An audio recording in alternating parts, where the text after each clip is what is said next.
ఇక విజయనగరం జిల్లా గరివిడి మండలం అప్పన్నవలస వద్ద ఆర్టీసీ బస్సు అదుపు తప్పి బోల్తా పడింది. రాజాం నుంచి పల్లె వెలుగు బస్సు విజయనగరం వస్తోంది. ఈ క్రమంలో డ్రైవర్ కు ఫిట్స్ రావడంతో బస్సు అదుపు తప్పి రోడ్డు పక్కనే ఉన్న పొలాల్లోకి వెళ్తూ బోల్తా పడింది. ఈ ప్రమాదంలో 7 ప్రయాణికులకు గాయాలయ్యాయి.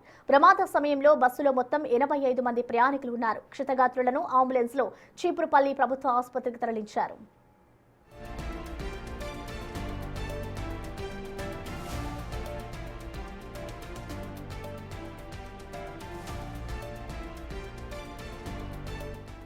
బస్సు ప్రమాదానికి సంబంధించిన మోర్ అప్డేట్స్ ని మా ప్రతినిధి శివశంకర్ అందిస్తారు. శివశంకర్, చెప్పండి, అసలు ప్రమాదంలో ప్రస్తుతం గాయపడిన వారి పరిస్థితి ఏ విధంగా ఉంది, అలాగే డ్రైవర్ సిచ్యువేషన్ ఎలా ఉంది, అసలు బస్సులో ఎంతమంది ప్రయాణిస్తున్నారు Shivshankar?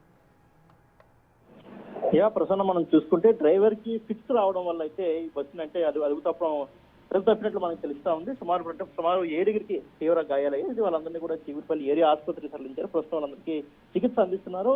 At the same time వారికి అయితే ప్రస్తుతం ఆరోగ్యం నిలకడగానే ఉన్నట్టయితే వైద్యులు చెప్తున్నటువంటి పరిస్థితి. మొత్తం బస్సులో అంటే బస్సుకు మించినటువంటి ఓవర్ కెపాసిటీకి మించి ఓవర్ గా ప్రయాణికులు ఎక్కినట్టు తెలుస్తోంది. ఎందుకంటే జనరల్ గా మనకి ఇప్పుడు ప్రయాణాలు అంటే ఈ పండగ అయిపోయిన తర్వాత అందరూ కూడా తమ సొంతూళ్ళకి వెళ్ళడం కావచ్చు, అదేవిధంగా తాము జీవిస్తున్నటువంటి నగరాలకు వెళ్లే దీంట్లో సో ఈ ప్రయాణంలో భాగంగా ఎక్కువ మంది బస్సులు ఉన్నట్టు సుమారు 85 మంది ప్రయాణికులు అయితే ఉన్నట్టు తెలుస్తుంది. అందులో ముఖ్యంగా ఈ మహిళలు ఎక్కువగా ఈ మధ్య మనం చూసుకున్న ఏదైతే స్త్రీశక్తి పథకం కింద ప్రభుత్వం ఫ్రీగా మహిళలకి బస్సు సదుపాయం కల్పిస్తూ దాని క్రమంలో ఎక్కువ మంది మహిళలు కూడా ప్రయాణిస్తున్న నేపథ్యంలో మొత్తంగా 85 మంది ప్రయాణికులు ఉన్నారు. ఈ మధ్యకాలంలో ఎక్కువ చూసినా ఎక్కడ చూసినా కానీ ఆర్టీసీ బస్సుల్లో మనకి ఈ పండుగ సమయంలో ఎక్కువ మంది కనిపిస్తూ అయితే ఈరోజు తప్పు అయితే మరొక తప్పుగా చూడొచ్చు. ఎందుకంటే బస్సు కెపాసిటీకి మించి ఎక్కడ కూడా డ్రైవర్ కండక్టర్ కూడా చూసుకోవాల్సిన పరిస్థితి ఉంది. కానీ డ్రైవర్ కి అకస్మాత్తుగా ఫిట్స్ రావడం ఈ విధంగా జరిగింది. అయితే ఎవరు మృతి చెందకపోవడం, అందరూ కూడా ఊపిరి పీల్చుకున్నటువంటి పరిస్థితి. సో ప్రస్తుతం డ్రైవర్ పరిస్థితి కూడా ఆరోగ్యం నిలకడగా ఉంది. అటువంటి వారిని మరి ఏ విధంగా ఆర్టీసీ వాళ్ళకి ఇంకేమైనా బాధ్యతలు అప్పగిస్తుందని చూడండి. ఎందుకంటే అటువంటి ప్రాబ్లమ్స్ ఉన్న వారిని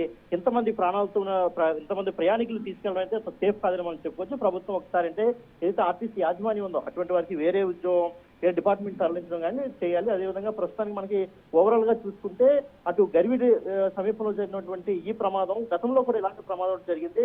ఒకసారిగా డ్రైవర్ కి గుండెపోటు వచ్చినట్టు అవడం, ఆయన సేఫ్ గానే బస్సు అయితే సైడ్కి తీశారు. కానీ ఈసారి ఫిట్స్ ఎక్కువగా రావడం, ఒకసారిగా డ్రైవర్ తట్టుకోలేకపోవడంతో ఈ బస్సు అదుపు తప్పినట్లు మనకు తెలుస్తాము.